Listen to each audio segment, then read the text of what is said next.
এরপরে আমার ওমর ফারুক আইডি থেকে আপনি লিখেছেন, আমি আমার বন্ধুর সাথে একটি মেয়ের সম্পর্ক স্থাপনে ভূমিকা রেখেছিলাম না বুঝে, এখন তাকে বলেছি বাদ দিতে, কিন্তু সে বাদ দিচ্ছে না, এখন আমার কি করা উচিত? ভাই ওমর ফারুক, আপনি একটি অন্যায় কাজে, একটি গুনাহের কাজে একজনের সহযোগিতা করে আপনি নিজেও গুনাহে লিপ্ত হয়েছেন। কারণ আল্লাহ সুবহানাহু ওয়া তাআলা বলেছেন, তাআবানু আলাল বিররি ওয়াত তাকওয়া ওয়ালা তাআবানু আলাল ইসমি ওয়াল উদওয়ান, তোমরা ভালো কাজ এবং তাকওয়ার কাজে একে অন্যের সহযোগী হও, আর পাপ এবং সীমা লঙ্ঘনের কাজে কেউ কারোর সহযোগী হইও না। তো আপনি আপনার বন্ধুকে একটি গুনাহের পথে পা বাড়াতে আপনি সাহায্য করেছেন, বুঝে হোক না বুঝে হোক, তো এর দায় আপনার। এখন সে যদি ফিরে না আসে, সে তো অবশ্যই দায়ী, সে সাথে আপনার এখানে দায় আছে।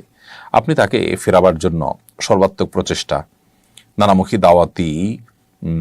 দাওয়াতি কার্যক্রম তার উপর পরিচালনা করা, বিভিন্ন লোকদেরকে অনুরোধ করে তাকে দাওয়াতি কাজ করা, তার জন্য দাওয়াতি প্ল্যান, আপনাকে প্ল্যান এ বি সি ঠিক করা, পাশাপাশি আপনি যে না বুঝে করে ফেলেছেন সেজন্য আল্লাহর কাছে অনুতপ্ত হয়ে মাপ চাওয়া দরকার। আপনি যদি মাপ চান, ইস্তেগফার করেন, তওবা করেন, আশা করা যায় আল্লাহ তাআলা ক্ষমাশীল, তিনি আপনাকে মাফ করবেন।